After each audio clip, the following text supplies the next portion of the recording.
근심과 기쁨, 복음으로 해석된 인생이라는 제목으로 함께 하나님 말씀 나누겠습니다. 여러분들의 어린 시절은 어떠셨습니까? 저는 모태신앙으로 자랐습니다. 제 기억이 존재할 때부터 교회와 함께 있었던 것 같습니다. 그래서 교회가 삶의 중심이었고 교회 생활은 가장 중요한 일과였습니다.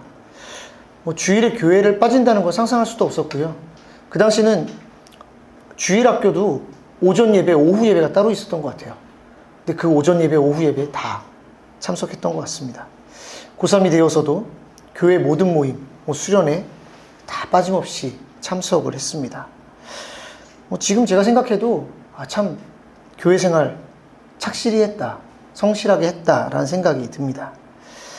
근데 언젠가 좀 이런 생각을 해본 적이 있습니다. 이런 제가 신앙이 좋았던 걸까? 아니면 교회 생활을 잘했던 걸까?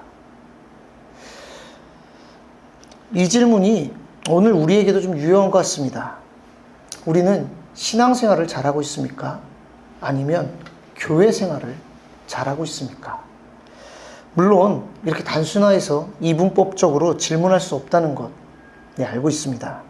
근데 그럼에도 불구하고 우리가 신앙의 본질을 좀 고민한다면 한 번쯤 이 질문을 해봐도 좋지 않을까 그런 생각이 듭니다. 오늘은 이 질문을 가지고 함께 본문 속으로 좀 들어가겠습니다. 오늘 우리가 읽은 본문은 잘 알고 있는 삭개오 이야기죠. 삭개오 이야기는 어린 시절부터 우리에게 참 익숙한 이야기입니다. 키가 작은 삭개오, 또 뽕나무에 올라간 삭개오. 근데 삭개오 이야기를 좀 정확하게 그리고 잘 이해하기 위해서는 함께 짝을 이루고 있는 한 이야기와 함께 볼 필요가 있는데요. 그것은 앞장에 나오는 한 관원에 대한 이야기입니다. 누가복음 18장에 나오는 이야기죠. 근데 이 이야기는 마태복음, 마가복음, 누가복음 모두 다 기록될 정도로 아주 중요한 이야기입니다. 오히려 삭개오 이야기는 누가복음에 밖에 없고요. 이 한 관원의 이야기는 세 복음서에서 다 다루고 있는데 마태복음 19장을 보면 이 관원을 청년이라고 표현하고 있고요.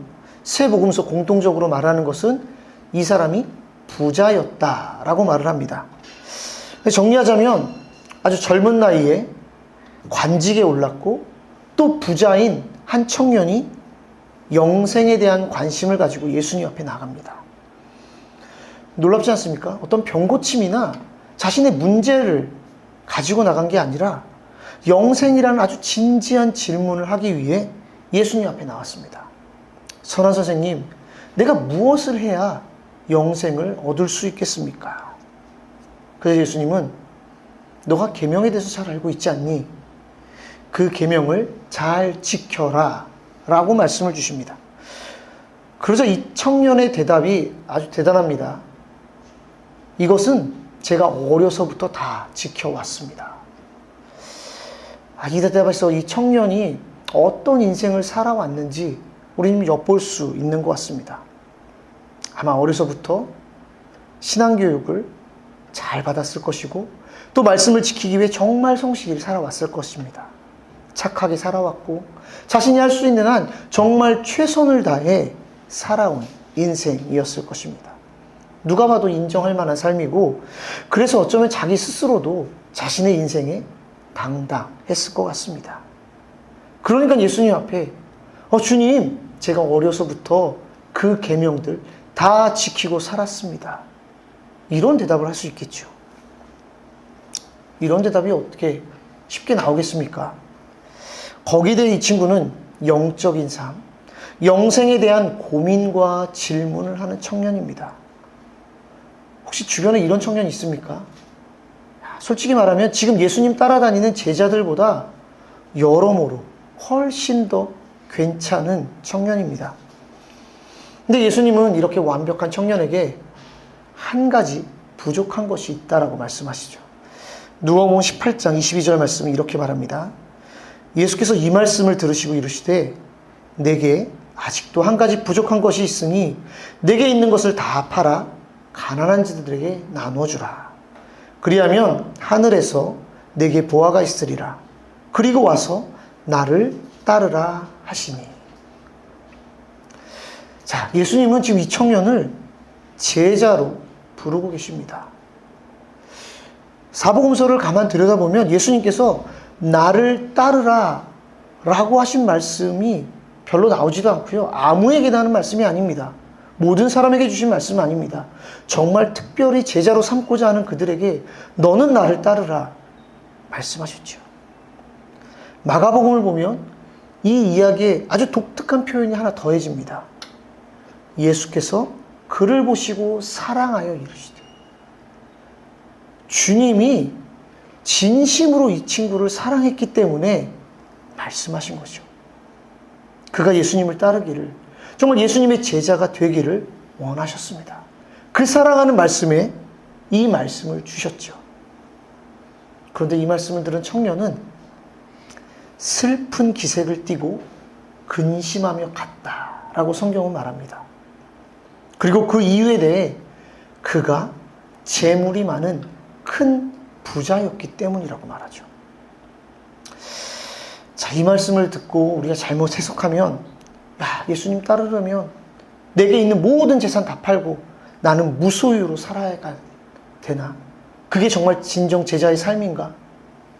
난 아직도 팔지 못한 게 너무 많은데, 이런 생각하실 수도 있는데, 이것은 이 청년을 향한 주님의 특별한 말씀이었죠.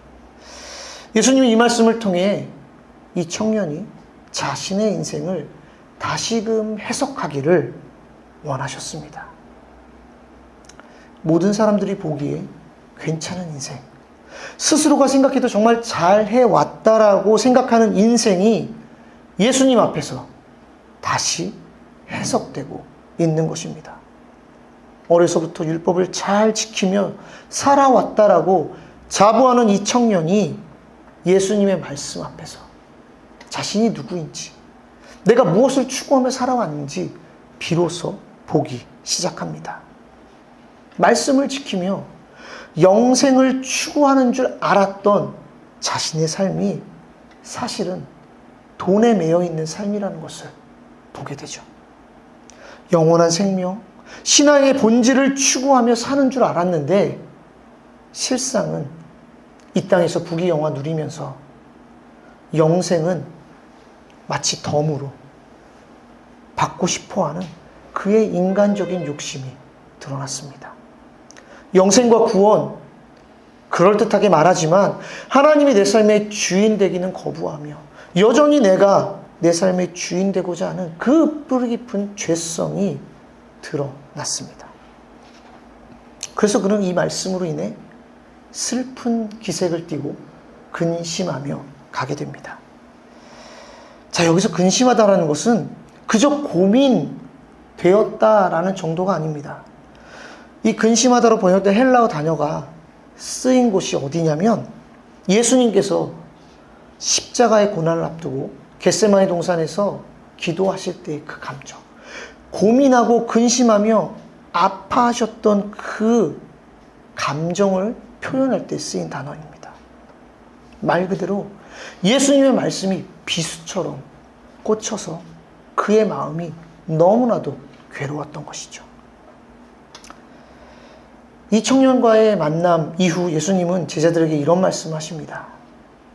재물이 있는 자가 하나님 나라에 들어가기가 참 어렵다. 얼마나 어려우냐면 낙타가 바늘기로 나가는 것이 부자가 하나님 나라 들어가는 것보다 쉽다라고 말씀하십니다. 자, 그리고 바로 등장하는 인물이 오늘 본문의 삭개오입니다. 자, 삭개오라는 인물을 수식하는 단어가 두 개가 있는데요. 하나는 세리장이고 또 하나는 부자입니다. 방금 전에 예수님께서 부자에 대해 그토록 부정적인 말씀을 하셨습니다. 그런데 이 삭개오 역시 부자였죠. 근데 같은 부자라도 앞에 나왔던 그 청년 관원과는 차원이 다른 부자였습니다. 왜냐하면 그가 부자였던 이유가 세리장이었기 때문이죠. 자, 이것을 좀 이해하기 위해서는 당시 로마 제국의 상황을 좀 보아야 되는데, 당시 로마는 이제 많은 영토들을 정복하면서 식민지로부터 세금들을 걷게 됩니다. 이 세금 걷는 것이 참 중요한데, 왜냐하면 제국의 재정을 유지할 때 이 세금이 아주 중요한 원천이 되기 때문이죠. 그래서 로마 제국은 각 식민지에 필요한 세금들을 이제 할당을 합니다. 자, 그러면 그 지역 세리들이 각자 입찰을 통해서 자신이 낼 수 있는 세금의 양을 결정합니다. 자, 여러분들 입찰이라는 게 뭡니까? 가장 높은 금액을 낸 사람에게 권리를 주는 거죠. 자, 그러면 이 입찰을 통해 권리를 받은 세리는 뭘 해야 됩니까? 자신이 제시한 그 세금만큼 일단 돈을 거둬야 되겠죠. 거기에 더해 자신의 몫을 챙기기 위해 또 계속해서 세금을 추가로 징수하는 일들을 해야 합니다. 그래서 당시 세리를 뭐라고 불렸냐면 허가받은 도둑이라고까지 불렸다고 합니다.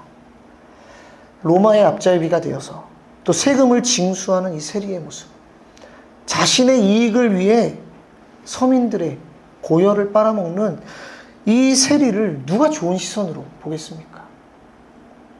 이런 세리들 중에 가장 높은 자리에 있는 사람이 바로 세리장 삭개오였습니다.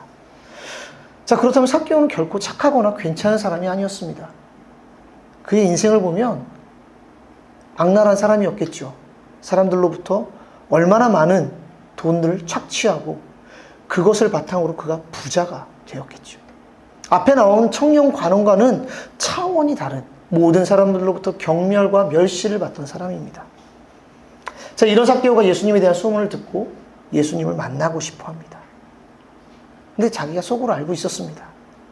지역 주민들로부터 그렇게 경멸받던 자신이 사람들 앞에 나서서 예수님을 만난다는 것이 얼마나 부끄럽고 또 이상한 일인지. 그래서 그가 선택한 방법은 나무에 올라가서 멀리서나마 그 예수님을 한번 바라보자. 이 정도였습니다. 가고 싶지 않은 것이 아니라 그의 마음가운데 예수님을 만나고 싶은 마음은 있는데 차마 자신의 삶을 보니 나갈 자신이 없는 거죠. 용기가 없는 거죠. 부끄러운 모습이 스스로 알고 있었습니다. 여러분, 삭개오라는 이름의 뜻 아십니까? 삭개오의 이름은 히브리어 자카이라는 단어로부터 유래되는데 이 단어는 순수, 순결을 뜻하는 단어입니다. 깨끗하고 순결한 자.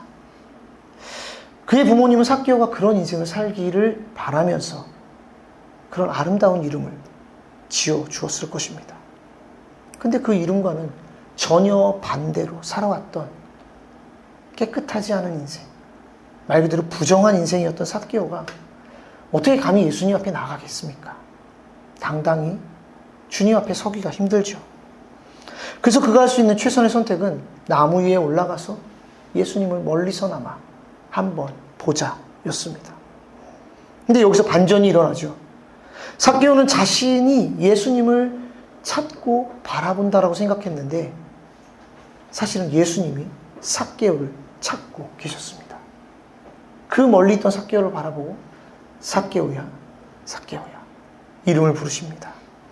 그 자리에 모였던 수많은 사람들이 있는데 그 사람들은 다 보지 않으시고 가장 죄인 취급받던 그 한 사람의 이름을 부르시고 그의 인생 가운데 들어가십니다. 오늘 내가 너의 집에 머물러야겠다. 여러분, 복음이 말하는 것이 무엇입니까? 복음은 우리가 하나님을 찾아간 이야기가 결코 아닙니다. 하나님께서 우리의 인생 가운데 찾아오신 이야기죠. 우리가 의로운 삶을 살고 더 많은 계명을 지키고 하나님을 만족시킬 만한 괜찮은 인생이 되었을 때 그때 하나님께서 우리를 받아준다라고 말하지 않습니다. 그저 우리를 찾아오신 그분을 기뻐하고 인격적으로 받아들일 때 하나님의 자녀가 된다고 말하는 것이 복음의 메시지 아닙니까? 예수님께서 삭개오의 이름을 불렀을 때 삭개오가 이렇게 반응했습니다. 급히 내려와 즐거워하며 영접하거늘. 기쁨과 영접, 이거 이 복음 앞에서 반응해야 될 우리의 태도 아니겠습니까? 여기서 즐거워하다는 단어는 그냥 기쁘다, 좋다가 아니라 이 단어가 쓰인 것을 보면은 탕자의 비유에서 그 탕자가 돌아왔을 때 그 아버지가 죽은 내 아들이 살아왔다라고 말하면서 즉 기뻐하며 즐거워하는 그 기쁨과 동일한 단어입니다. 무엇과도 비교할 수 없을 만큼 모든 것을 다 얻은 그 기쁨. 삭개오가 그렇게 예수님을 기뻐하고 즐거워하며 영접하였습니다. 근데 여러분 좀 이상하지 않습니까? 예수님이 삭개오에게 뭐 해준 게 아무것도 없습니다. 병을 고쳐주신 것도 아니고 문제를 해결해 주신 것도 아니죠. 그저 삭개오의 이름을 부르시고 너의 집에 머물러야겠다 라고 말씀하셨습니다. 근데 그게 그렇게 기쁘다고 삭개오는 춤을 추며 내려오죠. 만약 제가 여러분들께 어느 날 갑자기 연락해서 집사님, 오늘 하루 제가 집사님 집에 좀 머물러야겠습니다. 여러분 기쁘시겠습니까? 부담되죠. 뭐 기쁘시겠습니까, 그게. 근데 삭개오는 기뻐합니다. 반가워하고 참을 수 없는 기쁨으로 예수님을 맞이하죠. 얼마나 삭개오가 예수님을 만나고 싶어 했는지 우리는 그 삭개오의 기쁨을 통해 삭개오의 마음을 엿보게 되죠. 그리고 또 하나 놀라운 건 삭개오의 변화입니다. 자, 예수님께서 삭개오의 집에 가서 삭개오와 무슨 대화를 나눴는지 성경은 기록하지 않습니다. 그러나 우리가 짐작할 수 있는 것은 예수님을 만나고 그분을 통해 삭개오가 자신의 인생을 새롭게 해석하기 시작하였다라는 것이죠. 예수님 안에서 자신의 인생을 보니 얼마나 잘못된 삶을 살았는지, 자신의 인생이 얼마나 허무했는지 돌아보게 되고 돌이킵니다. 그의 인생 가운데 회개가 일어나고 있습니다. 삭개오는 이렇게 말합니다. 소유의 절반은 가난한 자들에게 나누어 주고 속여서 뺏은 것이 있으면 4배로 배상하겠습니다. 자, 여러분, 그의 삶을 사로잡고 있는 가장 큰 우상인 돈의 문제를 해결하는데 어떻게 해결합니까? 자신의 소유의 반은 가난한 자들에게 주고 속여 뺏은 것은 4배의 배상을 하겠다고 말합니다. 앞에서 나눈 것처럼 세리는 정상적인 방법으로 돈을 번 사람이 아닙니다. 다 속여 뺏은 거죠. 거짓으로 세금을 징수하여서 번 돈입니다. 자, 그럼 만약 삭개오가 이렇게 한다면 어떻게 되겠습니까? 삭개오는 지금 스스로를 향해 완전한 파산 선고를 내리고 있습니다. 모든 재물을 다 나누어 주겠다라고 말을 하는 거죠. 왜 이렇게까지 할까요? 예수님이 이렇게 해라 말씀하셨을까요? 그렇지 않다라는 것을 알 수 있습니다. 예수님을 만나고 그분의 말씀으로 자신의 인생을 다시금 해석하니 자신이 얼마나 잘못된 삶을 살았는지, 자신이 얼마나 잘못된 것들을 붙들고 살아왔는지 보게 되고 이제 이것을 청산하고 싶은 것이죠. 이것이 바로 회개의 모습입니다. 여러분, 회개가 무엇입니까? 잘못했습니다 인정하는 것이 아니라 지금까지 살아왔던 삶의 방향이 잘못되었음을 인정하는 것뿐만 아니라 거기로부터 돌이키는 것. 더 이상 살던 모습 그대로 살지 않고 새로운 삶의 방향으로 나아가고자 하는 것. 지금 삭개오는 예수님을 만나서 자신의 방법대로 회개를 하고 있는 것입니다. 그래서 예수님은 이런 삭개오를 보고 오늘 구원이 이 집에 이르렀다. 이 사람도 아브라함의 자손이다. 선언하신 것이죠. 자, 부자이자 관원인 한 청년이 있고 세리장 삭개오가 있습니다. 둘 다 예수님을 만난 사람들입니다. 그러나 이둘은 서로 비교할 수 없을 만큼 전혀 다른 삶을 살았고 주변 사람들의 평판도 달랐습니다. 누가 신앙생활을 잘했을까? 주변 사람들에게 물어보면 100이면 100 모두 다 부자 관원을 선택하겠죠. 그런데 이 두 사람이 예수님을 만나고 난 이후의 반응은 확연히 다릅니다. 부자 관원은 근심하였고 삭개오는 기뻐하였습니다. 무엇이 이런 다른 결말을 낳았을까요? 어떤 점이 달랐을까요?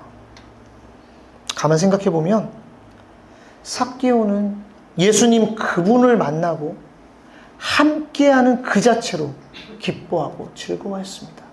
삭개오가 다른 것을 구한 적이 없습니다. 그저 예수님을 보고 싶었고 예수님이 부르니 기뻤고 그분을 영접하였습니다. 예수님과의 그 인격적인 만남을 추구하였던 것이죠. 근데 부자관원은 영생에 대한 질문을 하면서도 결국 예수님과의 어떠한 인격적인 관계를 이루지 않았습니다.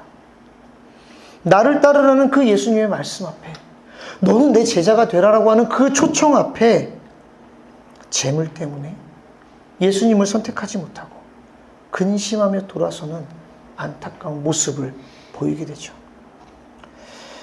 요한복음 17장 3절 말씀, 계속해서 우리가 많이 나눴던 말씀인데 예수님이 이렇게 말씀하십니다. 영생은 곧 유일하신 참 하나님과 그가 보내신 자 예수 그리스도를 아는 것입니다. 여러분, 영생이란 게 무엇입니까? 결국 삼위일체 하나님을 아는 것 아닙니까? 주님과의 그 관계성이 영생의 핵심인데 부자관원은 영생에 대해 질문하면서 영생을 알고 싶다고 말하면서 결국 예수님을 원하지 않았습니다. 예수님을 따르지 않았죠. 반면 삭개오는 예수님을 원했고 그분을 기뻐하며 영접하고 결국 영생을 얻었습니다. 이 부자관원과 삭개오의 이야기는 다시금 우리의 신앙을 돌아보게 합니다. 우리 얼마든지 이 부자관원처럼 신앙생활 할 수 있습니다. 열심히 말씀 읽고 기도하고 봉사하고 헌금하고 다른 사람들로부터 칭찬받는 신앙 좋은 사람으로 살 수 있습니다. 제 어린 시절이 그랬던 것 같습니다. 이것이 잘못되었다라고 말하는 것 결코 아닙니다. 그렇게 살아가는 게 마땅하죠. 그러나 정말 우리가 우리의 삶 가운데 예수님과 인격적인 만남을 갖고 있는가? 예수님과 깊은 관계를 누리고 있는가? 라는 질문 앞에 우리는 정직하게 반응할 필요가 있습니다. 예수님과 인격적인 만남을 갖고 있다는 것은 그분의 말씀을 우리가 온전히 믿고 신뢰하며 그래서 그 말씀이 우리의 삶 가운데 들어온다는 것이고 그리고 그 말씀으로 우리의 인생을 새롭게 해석하고 그 말씀을 따르기로 결단하는 것을 의미합니다. 단순한 말씀에 대한 지적 동의가 아니라 내 삶의 전인격적인 변화의 과정을 겪는 것. 이것이 주님의 말씀 안에서 주님과 인격적인 관계를 나누는 것이라고 말할 수 있죠. 그래서 이 말씀이 우리 인생 가운데 들어오기 시작하면 우리는 크게 두 가지 반응을 보이게 되는데 그것이 바로 근심과 기쁨입니다. 누군가는 삭개오처럼 하나님의 말씀이 너무나도 감사하고 기쁜 소식이 됩니다. 깨어지고 상처난 우리 인생 가운데 찾아오신 그 주님, 우리를 사랑한다 말씀하시고 우리를 회복하시고 치유케 하시고 새롭게 하시는 그 주님의 은혜가 너무나도 크고 놀라워서 기뻐하며 감격하며 감사하게 되죠. 그러나 또 누군가에게는 부자 관원처럼 하나님의 말씀이 너무 아프게 들려옵니다.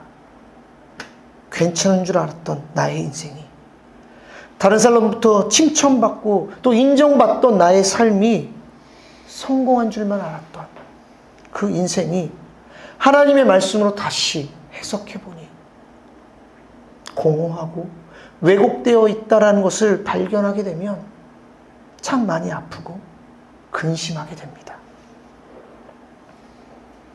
여러분, 복음은 우리의 삶은 이렇게 기쁨과 감사로 인도하지만 또 때로는 우리를 아프게 하고 근심하게 합니다. 이런 기쁨과 근심의 과정을 우리가 하나둘 거쳐나가면서 우리는 하나님 안에서 우리의 인생을 새롭게 해석하게 됩니다.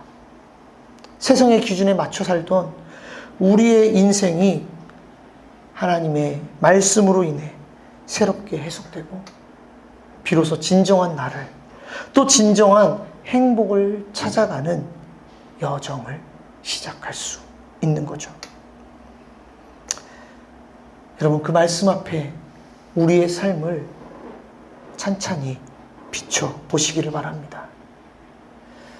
드라마틱한 기적이나 변화는 없을지라도 새롭게 해석된 그 인생이 보이고 변화된 세상 속에서 살아가는 우리를 발견하게 될 것입니다. 그렇게 말씀을 통해 새로운 삶을 주님께서 허락하신 하나님 나라를 살아가는 저와 여러분들의 삶 되기를 주님의 이름으로 축복합니다.